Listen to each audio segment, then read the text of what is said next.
So after the war, although we see the numbers of black people decline incredibly, you know, if you think about Liverpool probably had a larger black population 100 years ago than it does now. But then again, you have to look at that in context with how Liverpool declined as well. Liverpool being the quintessential city of empire, you know, most of our wealth came from trading with the Americas and West Africa.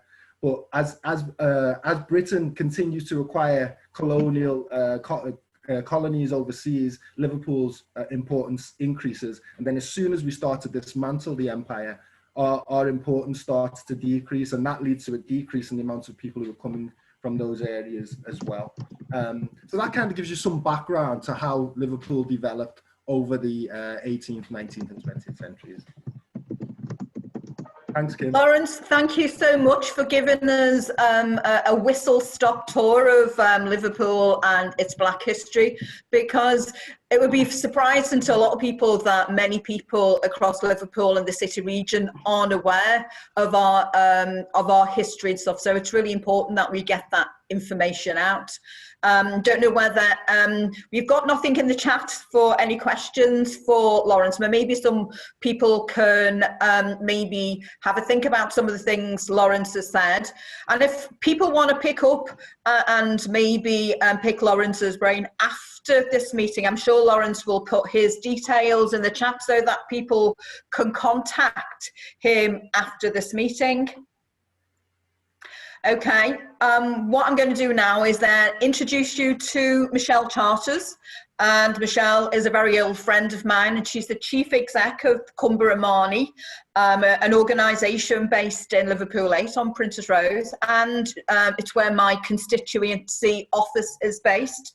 And Michelle's going to be looking at the importance of community initiatives, because she runs a great initiative called L8, A Better Place, but she's also going to be talking about business incubation. So Michelle, over to you. Thank you. And again, 5 minutes. Okay, thanks, Kim, and thank you everybody for inviting me to speak today. I'm going to discuss the importance of community initiatives in Liverpool and their need to create different approaches to that old voluntary sector model that we have used for decades.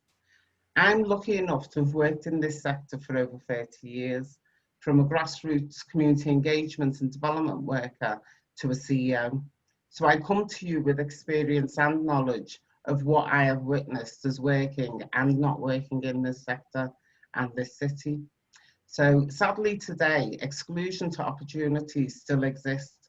But one thing that the Liverpool people and the voluntary sector have always been good at is addressing those issues thrown at them with pure determination and commitment.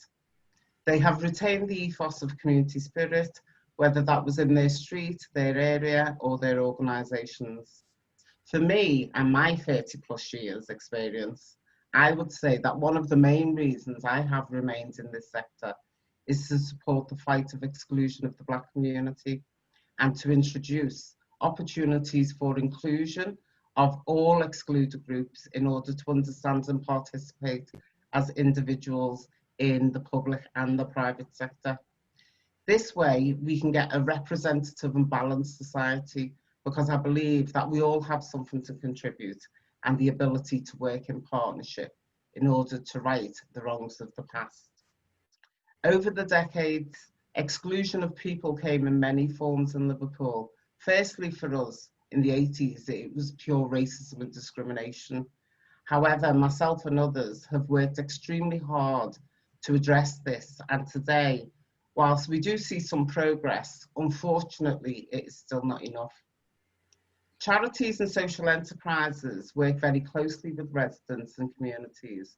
They are often the best place to not only understand how issues and government changes affect the people, but they are also very often the quickest at adopting new unique approaches and seizing opportunities and proving resilience to that change. For me, as a CEO of a multicultural community resource, I would say that we as a city have a lot to offer from all of our people. But first, we have to make that commitment to change. We have to ensure we include all people, and we have to introduce new partnership ways and collaborations in order to achieve this.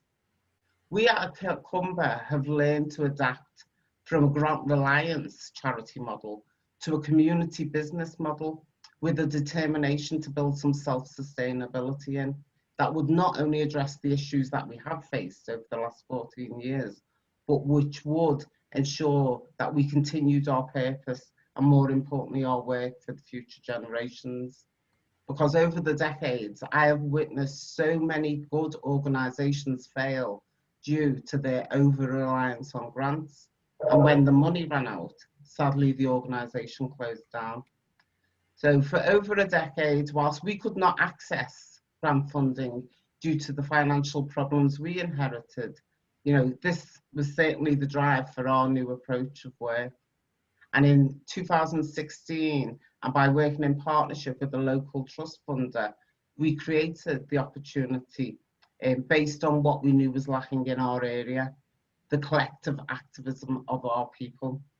The one thing we wanted to do was ensure that the residents would have the tools in terms of understanding the elements required to participate as a community activist, and that this in turn would then propel them to understand and be part of that change that they wanted to see. So we introduced LA to Better Place, which to date in its first 2 years has supported 81 local people to develop what they want to see and for them to be a part of the wider agenda. Our next aim is to create a Black business incubation hub in the centre, which will act as a link between the community and the private sector, because we believe this will be the best approach to share information, share opportunities, and provide local training for local people in order to participate in making the changes they want to see in the business offer of this city. This in turn will ensure that all people participate as contributors to our future. What we have today at Cumber now, I've got to say after 14 years, is a really good community engagement toolkit, and hopefully in the future a really great business incubation hub toolkit that we can share not only with the LA postcode, but any postcode throughout our city, throughout our region, throughout this country. What I would like to see today from the MPs is to think about how they can engage with that voluntary sector to make that change. Thank you. Thanks, Michelle, so much, and for keeping to time as well. I think some food for thought in terms of how other communities can use the model that we used in terms of LA's a Better Place and getting involved and become an active and enabling local people to become more vociferous within the local communities. Just checking to see if there's any questions in the chat or any comments, and it doesn't look like there is at the moment, but I think Ali's put up for Lawrence about links and some advice on reading lists in terms of Black history. You know, and as I've just mentioned, October is Black History Month, and there's lots of activities taking place generally online at the moment. Museums are doing stuff, universities doing stuff, and Writing on the Wall are doing some amazing things. So I would advise people to have a look online and to participate in some of the activities that are taking place. There's no more questions. What I'm going to do then is move straight on to Lorna Rogers. Lorna works as head of the Mayola programme for LCRCA, and she's going to talk about the Mayor's Build Back Better and some of the plans and initiatives that they're hoping to roll out in the very near future. So over to you, Lorna. Thank you. Thanks, Kim. Good afternoon, everybody. I'm going to do a couple of slides, so I'm going to just share my screen.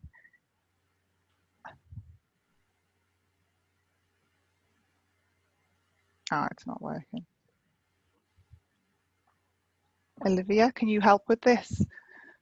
Yeah, so if you click share screen at the bottom, it should come up with your desktop. Yeah, it's not. Oh, okay. I've got that many windows open. That's why. Sorry.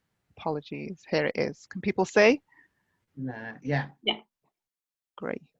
Thank you. Okay, I've got a couple of slides, and I appreciate we haven't got much time, so I will crack on. I'm leading on the work, as Kim said, on race equality and how we're embedding it into our Build Back Better plans. After George Floyd's murder back earlier this year, I volunteered to take on this role, and I've had lots of support from my colleagues and leaders and chief execs on this. And we are developing a work programme around a number of themes and work streams to take this work forward. So we're looking at ourselves as an employer, as a commissioner and service deliverer, and as a civic leader. And we've prioritised a number of work streams for us to get started on this work. I think what's the rationale behind the priorities is to tackle the economic disparities, which obviously this data outlines, and I'm sure you've seen lots of information and the reviews and the research that's been done over the years to define this problem. But I thought I'd just share a couple of these metrics to kind of build that picture and of why we're focusing a lot on the employment and economic space. So the persistent gap in the employment rate between white and BAME people, the fact that Black children are twice as likely to live in a low-income household, the fact that Black graduates are 3 times more likely to be unemployed, and the race pay gap. And that's just some of the data. I think what we need to do is to get on with some of the action, because we've got lots of information that can help us guide where we need to focus our efforts. So I wanted to talk about the solutions that we're working on right now. I know that Michelle's already talked about the NEAR Black Business Hub, and I'm looking forward to working with her on that. So I won't go into that one in too much detail. I also won't touch on the culture one, because I know that Janet and Lawrence are obviously going to talk a lot around the legacy project and the work that NML are doing. So I think it's really important that we tell our story and that, you know, we talk about how racism has manifested itself today, but I'll leave that to the experts who are going to talk a bit later on. What I do want to focus on is the employment and skills segment of the work that we're doing. So we're about to commission some work to design an operating model and a business case for a positive action employment programme across the city region. We want to learn the lessons from previous positive action programmes, and we want to review some of the existing work that's already going on in this space and the interventions that are out there. And I don't think this is just talking about training placements. I think it's looking at interventions around career progression and retention, around internships and mentoring, support networks for BAME staff, and the training that employers need to make sure that they're creating an inclusive environment that people can thrive in. We also need to look at an anti-racist learning programme alongside of that. So we're going to incorporate that into the scope of this work as well. We're also working with John Moores University on an executive leadership programme. We're hoping to pilot this early next year. And I think people know there's an underrepresentation in senior management teams and in governance groups, and this needs to be addressed. And I think if we can get people into these positions, that will make a real difference. It's not to say that there's not people already with the skills and experience to do this, but I think this will support developing a pipeline of talent for people to take up these opportunities. And the last one that I wanted to talk about is the Young People Project. Generation for Change is something that we are developing with the creative sector, and it will be an engagement project. And we want to work with BAME young people so we can amplify their voices and get them involved in this, in creating the solutions and sharing their stories. So there'll be an opportunity for them to develop skills, but also for them to give us really rich content that can help inform some of the work that we want to do going forward. So how all of this kind of feeds into our Build Back Better plan, I think if people have read it, it's got inclusion and fairness threaded throughout it. And if we do want authentic, inclusive growth, then we need to make sure that race equality is featured in all of this. I think, you know, our plans highlight the inequalities and some opportunities where we can build back better through social value and public procurement. Meaningful engagement with communities is really important. And there's a number of jobs throughout all of the projects that are highlighted in our Build Back Better plan, but these need to be accessible to our BAME communities. I think in order for this to be successful, it needs accountability and leadership. People need to really prioritise race equality. It needs to be embedded in all of our policies and plans. And this work programme hopefully will enable us to do that. We will be issuing a declaration of intent, which is going to set out what our ambitions, our actions and our targets are around this work. And that's so we can be held to account for what we need to do. And I think I'll finish just to say that in order for us to do this, we need to co-design solutions with communities and partners. We need to collaborate and we need to challenge each other. We may not all agree on things, but I think we just need to move forward to make the change. Thank you. Thanks so much for your contribution, Lorna, giving us some food for thought and talking about how we move forward.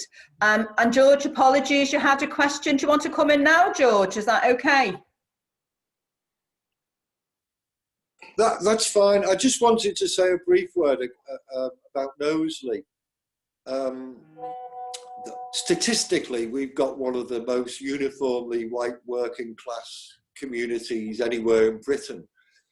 But that masks the fact that there are different communities within Knowsley.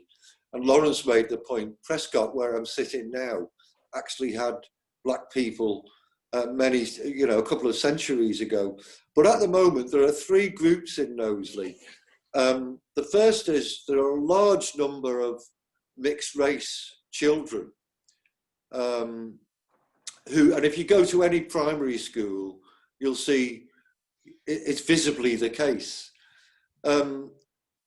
Secondly, we've got, because we're a dispersal area, we've got a growing number of people from Afghanistan, the Middle East and parts of Africa who are fleeing violence and so on. And nothing's really being done about them other than the fact that they're here. And the third group is that there are quite a few smallish African communities that have established themselves in Knowsley, mainly around a particular Christian faith, but nevertheless they're here. The point I wanted to make is that because of the statistics we know from the census, people tend to forget that Knowsley is not as heterogeneous as people think. And we need to, I'd like at some future occasion to have a conversation with a few of the people about how we start to acknowledge what exists in Knowsley and engage with those different groups. For your contribution, George, and again, I think you make some valid points in terms of the demographic changes that are taking place, right across our Liverpool City region. Liverpool is exactly the same. There used to be that north-south divide in terms of we had a big black population in South Liverpool. That has changed now in terms of more communities being established across North Liverpool. I was very surprised when I was doing campaigning that there were so many black families up in North Liverpool. And I think there's a piece of work that maybe needs to be done with local authorities in terms of, collating that information and doing some target support and providing provision to those communities that you mentioned in Knowsley, because I'm aware that there's a new black councillor being elected in Knowsley as well. So it's about looking at those significant changes, because there used to be that saying, so no blacks, no problem, and I don't think that exists anymore. And I think people need to be thinking a bit more creatively about how we deal with some of these very pressing issues and having some very difficult conversations, because there'll be people on this call that are governors involved in various organisations that need to have those conversations about better levels of representation. But we can have a discussion about that towards the end. But I just wanted to bring in our last speaker for this event, Janet Dugdale. She is the Executive Director of Museums and Participation for National Museums Liverpool. And she's going to outline some of the plans for the International Slavery Museum's expansion. And she wants to get us as MPs to support the current bid to DCMS. So Janet, over to you, and you can have a bit longer than 5 minutes, only because there's been very little discussion and dialogue. So over to you, Jan. Thanks very much. Thank you very much, Kim, and thank you to everyone for inviting me. I hope you can see the screen. Mm-hmm. Yeah. Okay, all right, I'll start. So what I wanted to do today was to share a little bit about National Museums Liverpool's ambition around our International Slavery Museum and ask for your support. So just an update on where we are in our thinking and the project and how it's developing. But of course, listening to all our first 3 speakers today, Lawrence, Michelle and Lorna, all of what we do is not just about the International Slavery Museum. A lot of our work and a lot of our thinking and our action planning at the moment is about our whole organisation in terms of understanding slavery and understanding its legacies, also around Black presence and Black representation, both in our stories and our content and our collections, our education programmes, and of course our workforce. So there are a lot of things that actually do really connect. But so I am focusing on one part of that today. So if you understand, it's part of a bigger picture. So we really plan to transform the International Slavery Museum. The museum opened in 2007. And at the moment, it doesn't have its own front door. So the museum is on the 3rd floor of our Maritime Museum in Royal Albert Dock. And of course, the place is really significant in terms of understanding Liverpool and its role in transatlantic slavery, but also the impact of people coming to this city and living in this city, and all of the raw materials and goods that Lauren's talked about as well. So what I want to do is just to explore fairly briefly how we're thinking about the project through 3 different strands of work, through place, through people, and through stories. And you'll be able to have these slides afterwards, so I'm not going to speak in detail. We want to really transform this museum so that it has its own front door. We've done a lot of listening to communities, particularly over the last 2 years. We owned a building next door to the Maritime Museum, and we created it to be the Dr. Martin Luther King building in 2012. It's the gateway to the Royal Albert Dock, yet it's really rarely open to the public. And one of the things that we've been able to achieve, which Lorna just mentioned, is we've achieved some funding so that next summer, autumn, we can have an exhibition, a pop-up exhibition in there, thinking about some of the themes that we'll explore in the future project and really developing our engagement. At the moment, the International Slavery Museum is located on the 3rd floor of our Maritime Museum, and it doesn't have its own distinct identity. And of course, the subject matter is global, but it absolutely starts with this place. And we really need to give it the presence that it deserves and the identity it deserves. So our vision is to connect the 2 buildings. So we want to fully renovate the Dr. Martin Luther King building, which many of you might know as the former Granada building. It needs a full renovation.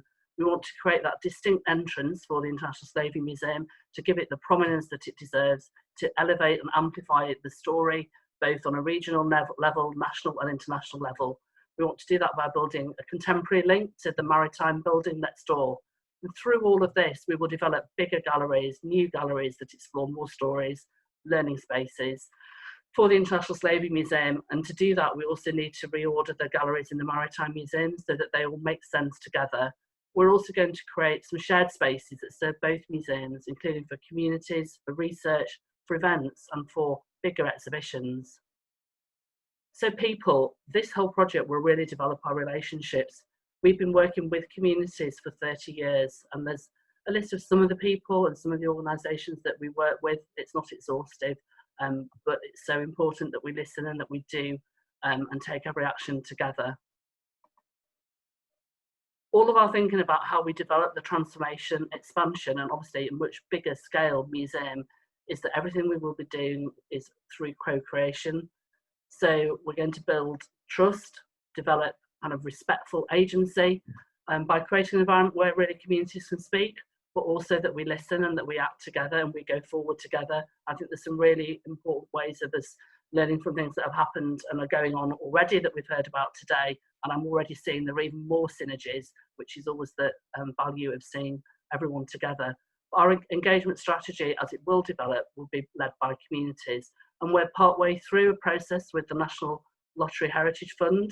We put in an expression of interest last year. We were 146 organisations put expressions of interest in. 18 were invited to interview, and we've got down to the last 12. Michelle also came to the interview with me in February of this year, and we're now putting a bid in for February next year, which would allow us a development phase to really develop some of these ideas and really work properly together. Stories. My last strand, we're going to really build on our storytelling.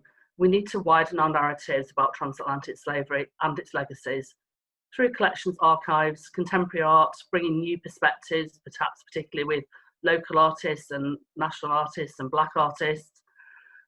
in really imaginative learning programs, and it's just fantastic that yesterday the City Region have supported the development of our Legacies programme to become a digital programme. So that will be one of our next school programmes that we will develop. So of course, digital content as well. And that enables us to take the story out right through National Museums Liverpool. So although understanding transatlantic slavery and its legacies is part of what we do in the International Slavery Museum, it's relevant to all of our museums and galleries. And in part of our action, we've asked Lawrence to be historian in residence working with us over the next few years to help us think about all of this and to be honest and open in our stories and our collections.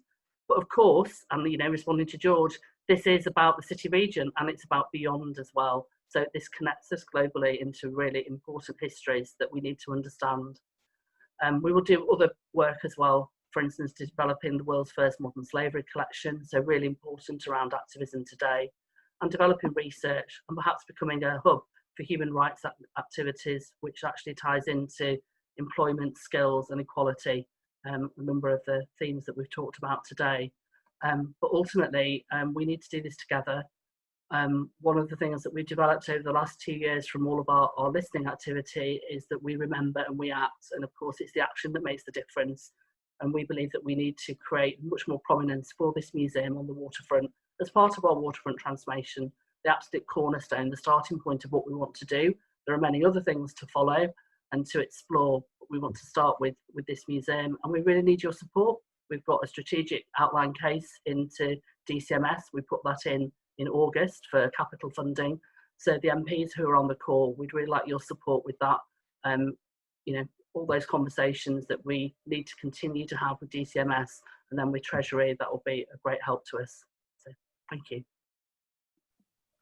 Thank you so much, Janet, for your contribution, and I'm sure that all of the MPs and other supporters on this call will give the museum all the help and support it needs, because the International Slavery Museum is the only, I believe, the only international slavery museum that we have in the country, and I know there are plans to build one in London, but my attitude is, why, you know, spend money developing one in London when we've got a fantastic one here? So they should be thinking about giving the money to our regional museums and not having a major focus on London. But that's only my take. So we're going to take some questions from, I was going to say from the floor, but it's not from the floor, is it? You know, I just wanted to pick up on the comment in the chat box from, and I'm saying S. Lovell about the microsite for JMU, and just wanted to know if you just provide a little bit more detail about that, please, if that's possible. Sorry, couldn't unmute it then. Yes, it was just providing a link directly to the microsite. It has a whole host of resources and reading lists. They've done quite a lot of work to put things up there, and so it's a good sort of place to start. But obviously, you know, the experience and knowledge of people in this call, you know, particularly Lawrence and Michelle, to sort of supplement that would be really welcomed. But I think it's about really maximising some of the resources that are there already, and there's a really good set of reading lists and things. Okay. So, good to know. Thank you so much. And there was a question from Sue to Lorna about what plans do you have for activities to take place in schools and colleges, Lorna? If you could answer that. Yeah, no problem. I mean, Janet mentioned the work that the museum is going to be doing in schools and colleges, so we're supporting that programme. But I'm also on Liverpool City Council's Equality Task Force, and Tracy is taking a lead on the education. So we'll be doing work through the schools in that, and we can hopefully some of the learnings that we get from Liverpool we can pass across the region as well. Yeah. And I think Angela makes a point about having 3,000 members, but a massive underrepresentation. But I think that goes right across the board. And I know Tracy is on the call, and I don't know whether Tracy wants to just maybe to respond to that very briefly, if that's possible, as the leader of the city's race task force. Are you okay to do that, Trace? Yeah, sorry, I was I wasn't expecting to speak. I know, love, but if you, you know, put you on the spot, I'm sorry. Yeah, I was just really interested to hear the conversation and the debate and the discussion, really. just to kind of inform what was going on. But in respect of the Race Equality Task Force, education will certainly be will be the first area that we'll look at, and we will be looking at education from early years, foundation stage, right through to higher education. We'll certainly be, in terms of the engagement, looking at how we do, well, we already devised a plan really, in terms of the dialogues, which will be in a number of phases, and initially dialogues with the practitioners, early years, children's centres, schools, Key Stage 1, Key Stage 2, not just local authority, that will be expanded out. We'll also be looking at Key Stage 3 colleges and, as I said, higher education. We'll be hearing the voice of the child and the applicants. So there's work going on now to work with the people who are best placed to work with particularly young children, and the diabase and getting the questions. And what we want to do is to ensure that we're hearing of their experiences. We'll be hosting sessions with as I said, with the practitioners, and we will also be hosting sessions with employees, so that and particularly BME employees, so we hear their voices in a very safe space of their experiences. So that work is just being finalised and will be rolled out quite soon. And I think the important thing that I would say is that whilst this work has certainly been is a Liverpool City Council initiative, the Race Equality Task Force will be independent. It will be looking across the board, so we're not just looking at City Council services, where education is a key, and health and well-being. So we'll be looking right across the board, and the links to the City Region are not lost on us. Everything that goes on with the city, we have to have that connection of what goes on in the wider region, and hence the importance of Lorna Rogers being on the Race Equality Task Force as a member. Thank you so much, Tracy, and I'm sorry for kind of pulling you into. Okay. Michelle, we had not prepared, so well done. Thank you, Michelle. You had a comment to make. Yeah, I just wanted to respond to George's statement before about Knowsley. And I just want to make all aware that the work that we've done in the last 2 years with our LA to Better Place, it's basically a community engagement program to bring all communities together. It's been very, very successful. It's out of the 81 participants, we've now got 13 new projects that they have developed and they're going to be delivering. And it's about that partnership approach, but also getting people to work together who may not have worked together historically. We are going to create a toolkit of how we've done this, what we did, what worked and what didn't, and that is for public, that's for everybody. So, we are sharing our model and willing to share that model, not just in Liverpool, but right across the region, because we do know that people are isolated in various areas, but that doesn't mean to say they're alone. And it also, this is a really good tool to bring both the Black and the white community together in terms of understanding each other's culture, heritage, and wants and needs. So, I've left my email contact details on the group chat for anybody who wants to know how we've done it, or wants to, come and meet LA to Better Place, the team, or any of the activists, now through Zoom, please do feel free to get in touch with me. Thanks. Can I just nip in there, Kim? That's really helpful. And just really helpful, and I'll certainly take up that offer. If we can arrange something between the three of us going forward, I'd really like to discuss that model and how we can adapt it to Knowsley. Thanks, George. And I think that's one of the importance of this meeting is kind of networking, sharing ideas and working together to address some of these deeply entrenched attitudes that we've got. Because as people will know, or most people on this call will know, that I am the first Black MP ever to have been elected in this city.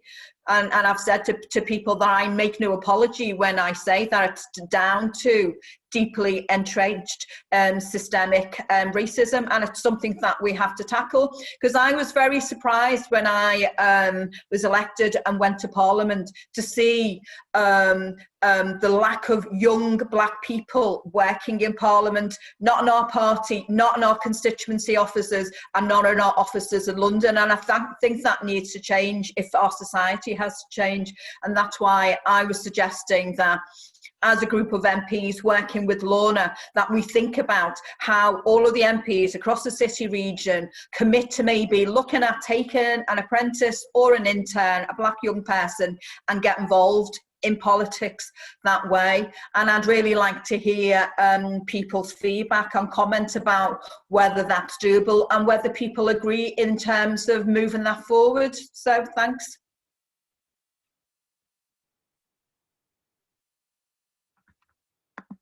Kim, I think it's a great idea. So thanks, Michelle. It's something that's desperately needed. Yeah. The local community are getting more active as well. So we are working as part of our LA to Better Place. We've actually got a public and civic duty training aspect to it, where we're actually trying to get people into politics, you know, to understand politics, and therefore, you know, hopefully do as you've done and you know, go on that journey to actually represent. Yeah, because as I mentioned at the beginning of this session, that actions speak louder than words, and it's about instigating some significant change as we go forward.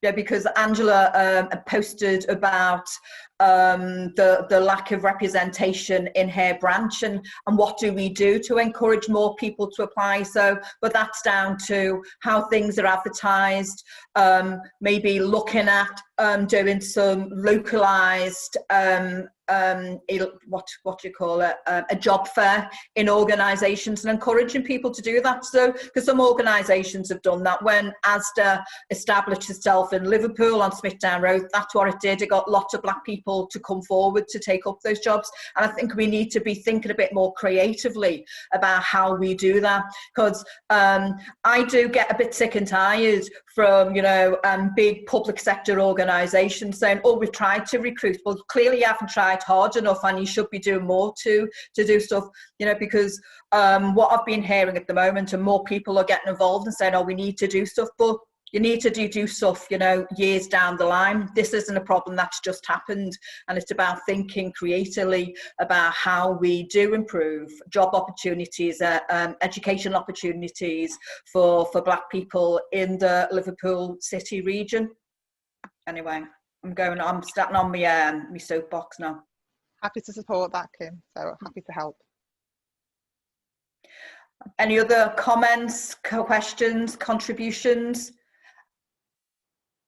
Is anybody doing anything for Black History Month in branches, CLPs, organisations?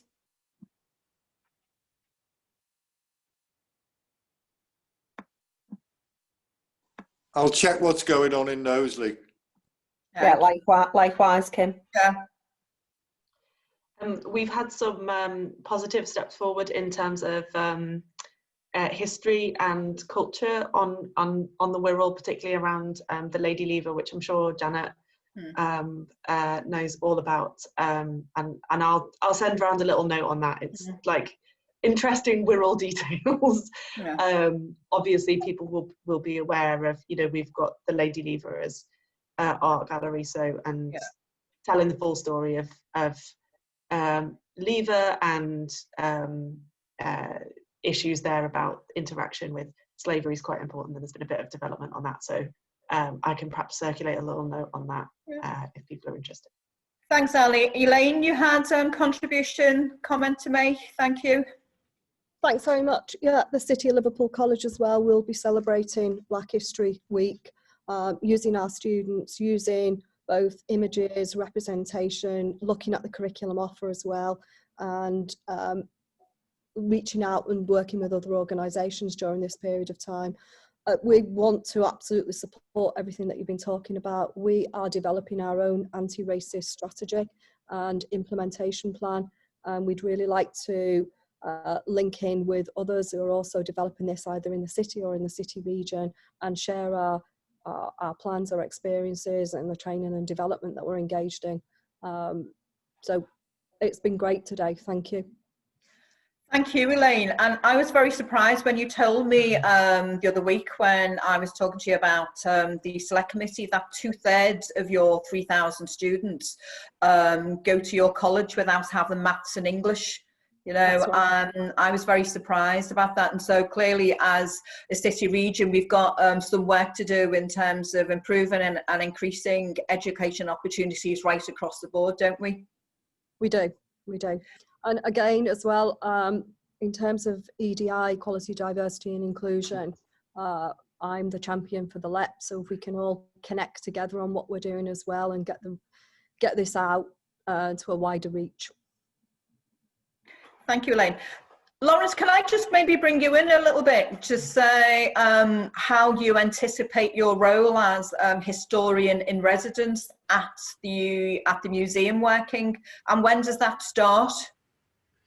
Or has it already started? No, you're probably better talking to Janet about start dates, but initially we're going to do a survey basically of items and artifacts that are held by the museum and to tell these more complete stories.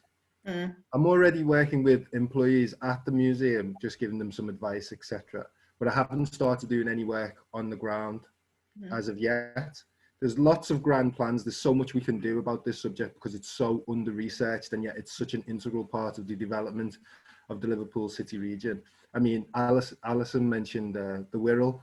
So it's really good that we're doing that work around NML, but Wirral is littered with stories of importance to Black history.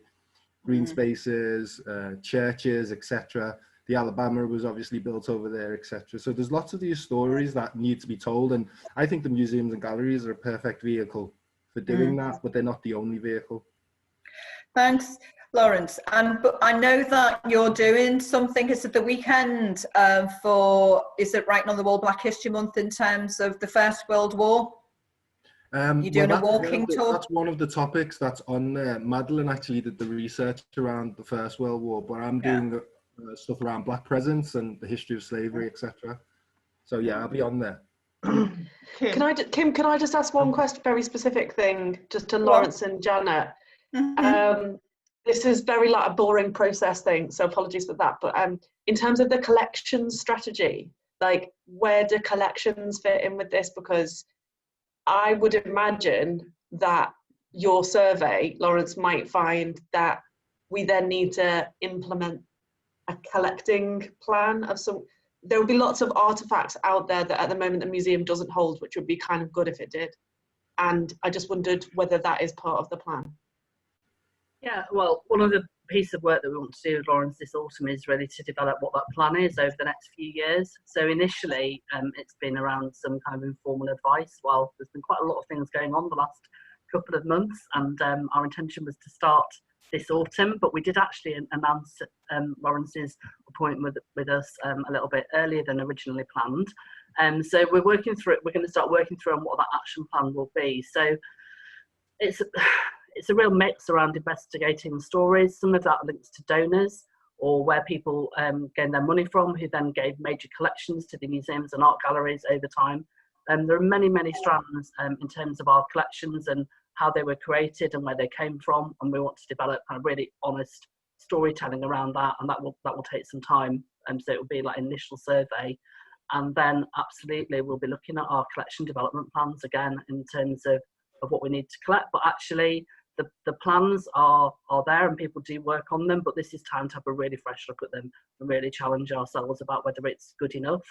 But we have undertaken a number of projects. So recently we undertook a project called Sankofa, which looked at where Black history was in terms of understanding who helped build the city and also where it was in the museums as well.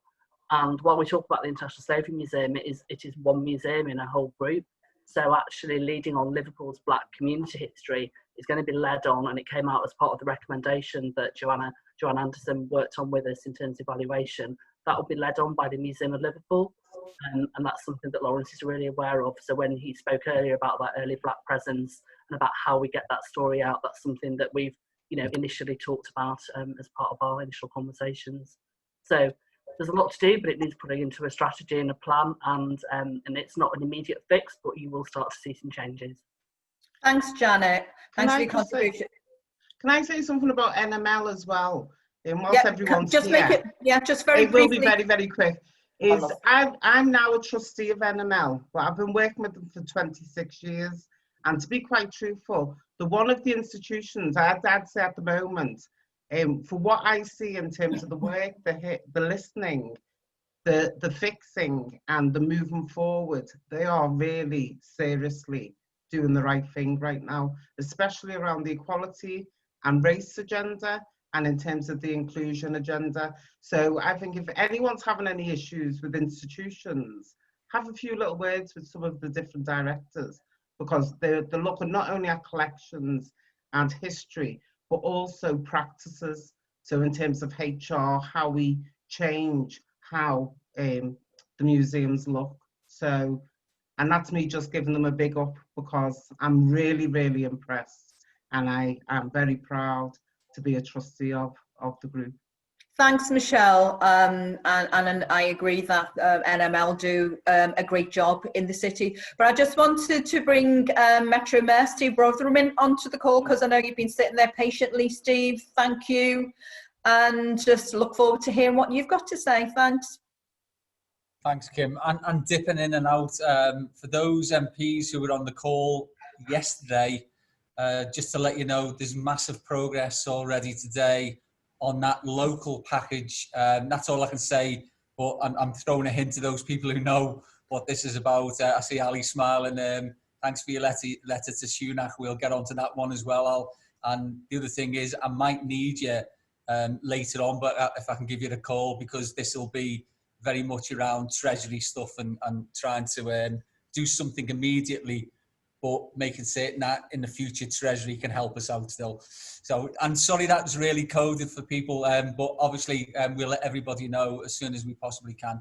Can I just pick up, Kim, on some of the stuff? Anybody who's heard me talking about what we need to do will understand that I've come a long way. I've come on a huge journey just in the last few months, because I always believed, because I'm not racist, that was good enough. I'm not a racist, so that was fine.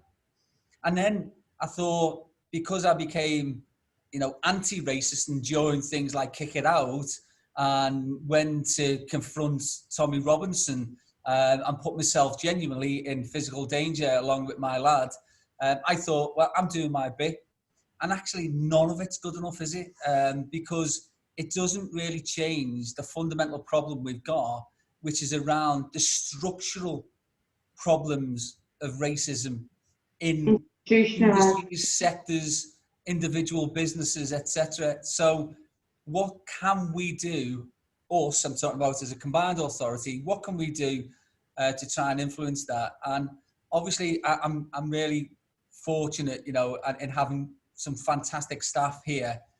And so I spoke to Lorna and said, what are the things that perhaps we could get a wider support from the Black, Asian and minority ethnic communities to really start to do? What do we need to do? And the first thing that we've done is to have a look at our own house to see whether it's in order, and it's not. It's not. And so we're going to do something about that. And some of the suggestions that people have posed today, we'll be taking them forward. But then what sort of positive, I'm going to use the word discrimination.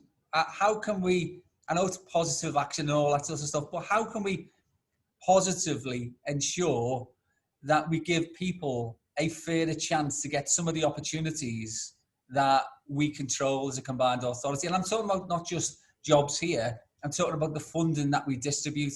And so things like the Fairness and Social Justice Advisory Board, for instance, they are looking at issues around this, and Lynn Collins is heading that up for us, and she's had a look at internally how we can make that work. So one of the things that we'll put into our policy documentation is around the funding that we give out, distribute, that it has to be a number of caveats, but one of them is about underrepresented groups. We want that funding to improve the opportunities for people in underrepresented groups.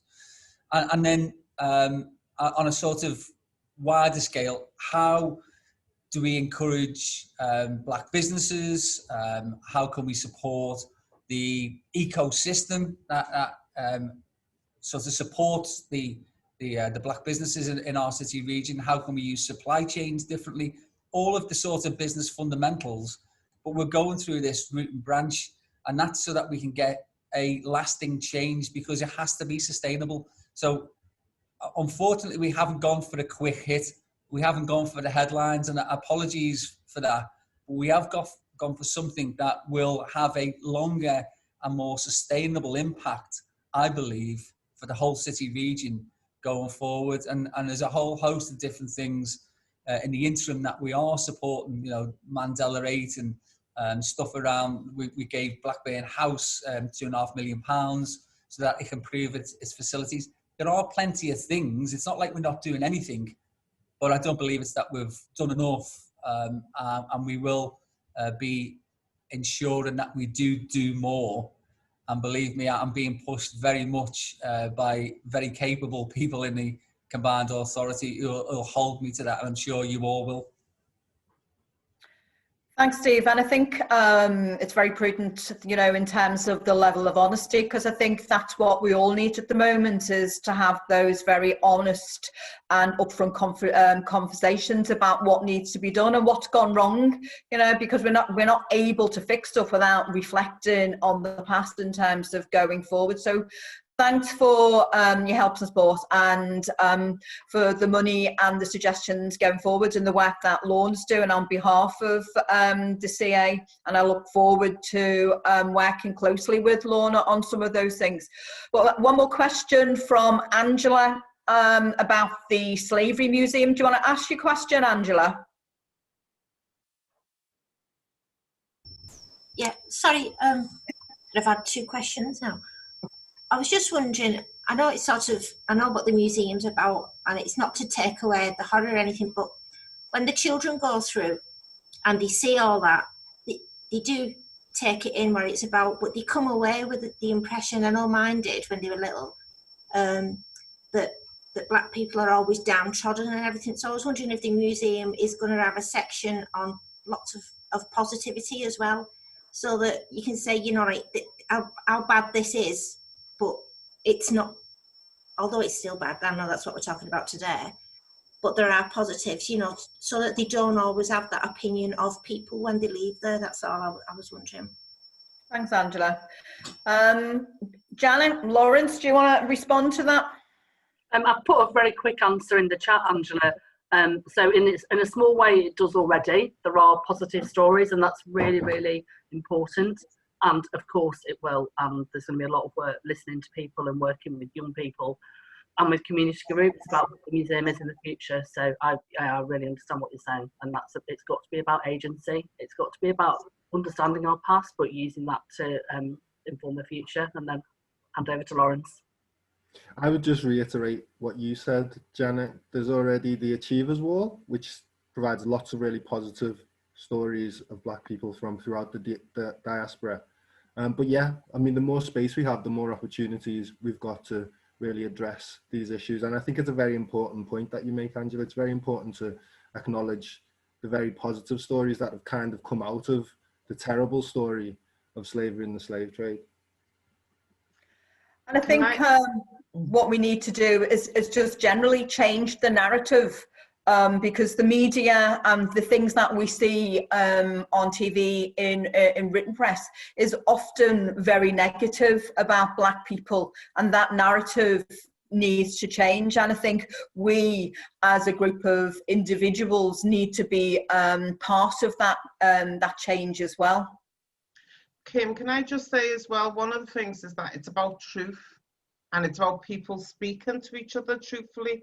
So for Angela, what I would say to you is to, you know, not just take your children into a museum, but take them into a community. You know, link up with community organisations of young people and get them to learn about each other by being together. So we've seen lots, and that also then feeds right back into the museum.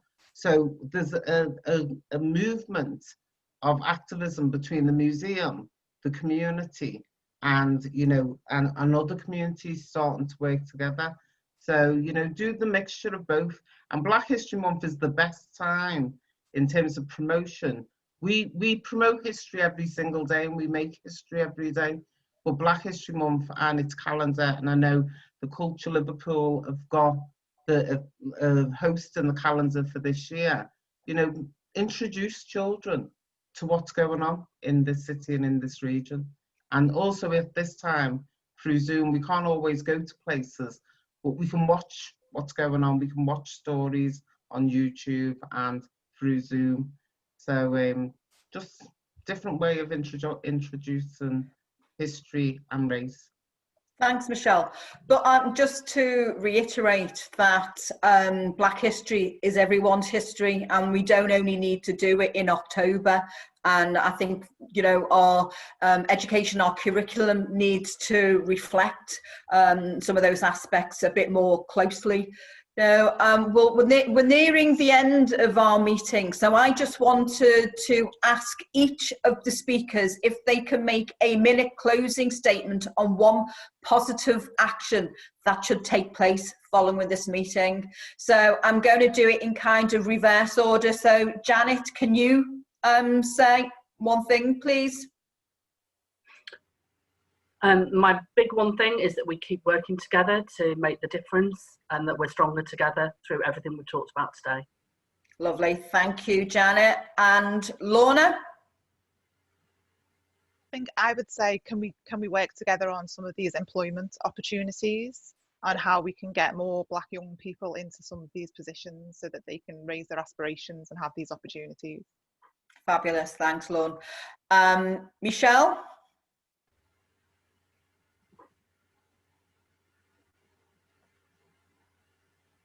I would ask, am I still on mute? No, you're not on mute, Okay.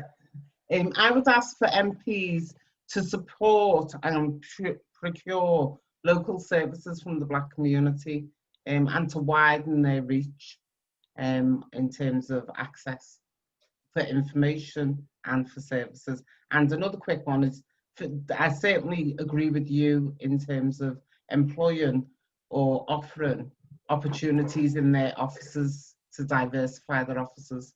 That would be a big ask, and it'd be a big benefit. So thank you. Thank you, Michelle. And lastly, Lawrence?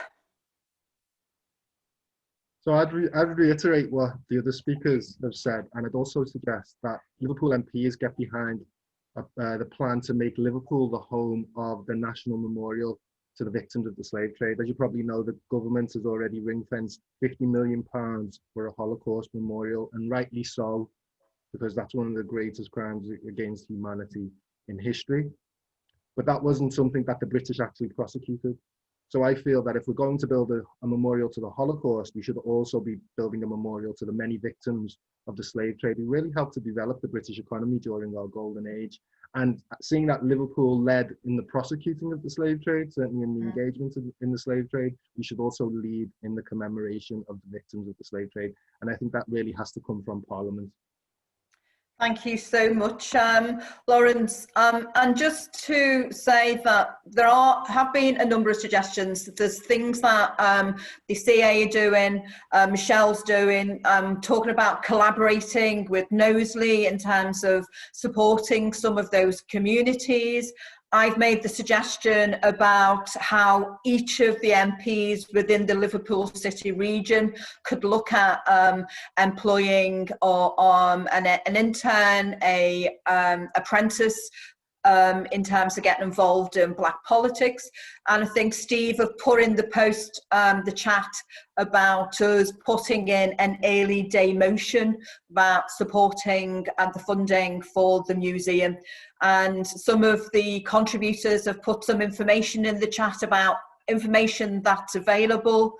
And I just again reiterate that it is Black History Month. There's lots of activities going on. There's information online for those organisations. I would recommend that people go and share that as widely as possible. And it just leaves, oh sorry Steve, did you want to say something? I'm really sorry. Well, I'll give you what my take is on, you know, you said what's the one thing that people are going to do. So mine is really to attack the disproportionate underrepresentation of Black and minority ethnic community representatives in businesses. But for me, primarily, because I came through this route, apprenticeships. I do believe apprenticeships are a great route into the world of work. And we need more role models in some of those sectors where you don't see Black faces. And it used to be like that many years ago on building sites when I was there. I didn't see one Black face on a building site in the early 80s. You see, obviously, people of all colours now. And that's what we need. We need people to really get the opportunities, because that's what we lack. It's not the talent, it's the opportunity.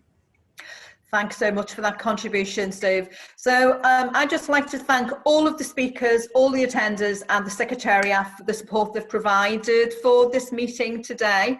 And I just wanted to remind you that the next session will be on Friday, the 23rd of October, and the issue of challenges and opportunities in the housing sector. And it will be chaired by our very own Ian Byrne. So guys, thank you so much for joining the meeting today. Thanks for all your contributions.